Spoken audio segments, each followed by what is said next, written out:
আমি তো আশেপাশে যখন তাকাই তখন দেখি যে অনেকে অনেক সুবিধা নিয়েছে বা অনেকের ক্যারিয়ারই আসলে ওই সম্পর্কের উপরে দাঁড়ানো। আমি আমার ব্যক্তিগত জীবনে সুবিধাগুলো কখনো নেইনি, নিতে চাইনি। করেছিলেন? আমি এই ইন্ডাস্ট্রিতে বড় হয়েছি বলা যায়, আমার কৈশোর জীবন কেটেছে এই ইন্ডাস্ট্রিতে। এর বাইরে আসলে আমার খুব একটা দুনিয়া নাই। খুব ছোট বয়স থেকে যেহেতু আমি এখানে কাজ করি, মানে এই ফিল্ডে কাজ করি, সো আমার বন্ধু বান্ধব বা প্রেম অবশ্যই আমার এই সার্কেলের মধ্যেই হয়েছে। কিন্তু আমি আমার ব্যক্তিগত জীবন আর প্রফেশনাল জীবন অনেক আলাদা রেখেছি।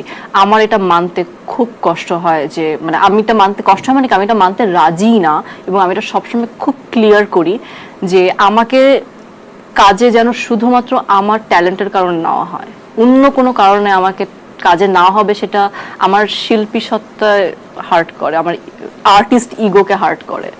সো দ্যাটস দ্য রিজন যে আমি অন্য কোনো অ্যাডভান্টেজ কখনো নেই নাই। তবে আমার মনে হয় যে আমার ব্যক্তিগত মতামত, যারা এরকম অ্যাডভান্টেজ নেয় তাদের সাথে প্রেম হয়েছে, তাদের সাথে কোনো কাজ হয় নাই। আসলে আসলে আচ্ছা, তবে আই মেইনটেইনড দ্যাট ওয়ে। মাঝে মাঝে জিদ উঠতো না যে তোমার কাজে আমাকে দিচ্ছ না কেন? No, never. আপনি আসলে আমার ধৈর্যশীল মনে নারী। হয় যে এটাকে আলাদা রাখাই ভালো। আচ্ছা আচ্ছা, বেশ ভালো। আপনি আসলে খুবই কাজের ধৈর্যশীল। জন্য থোড়ি না প্রেম করেছি যে প্রেমের জন্য কাজ করব। নো নো, দুটা দুই জিনিস। ওকে ওকে, কখনো বয়সের ছোট কারোর সাথে ডেট করেছেন কিনা, প্রেম না। করেছেন কিনা? নো। আপনি 3টা ক্রাইমের নাম বলবেন যেটা আপনি করেছেন জীবনে। আমি ওই যে কি বলো ওটাকে, ওয়েডিং ক্র্যাশ করেছি। আচ্ছা, অনেকবার। ওকে। বড় হয়েও করেছি, মানে ম্যাচুর হওয়ার পরেও। ওয়েডিং ক্র্যাশ করেছি। আমি আমি গ্যাঞ্জাম করতাম ধানমন্ডিতে।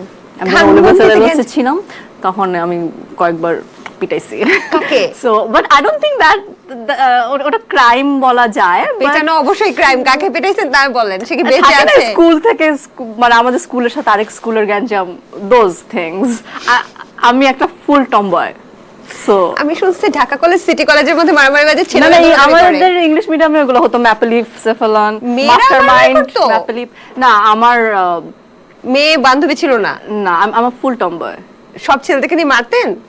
আমি আমার ম্যাক্সিমাম ফ্রেন্ড, আমার মেয়ে ফ্রেন্ড আছে মনে হয় 2-3টা। This sad. আচ্ছা, আপনি যে মারতেন, মার খাইতেন না? হ্যাঁ, মার এটা অ্যাডভান্টেজ ছিল যে আমি মেয়ে দেখে আমাকে কেউ মারতে পারতো না, কিন্তু আমি মেরে দিয়ে চলে আসতাম। খামচি টামচি দিতেন নাকি লাঠি দিয়ে মারতেন? না না না, তো ডিসম এইসব গ্যাঞ্জাম হতো।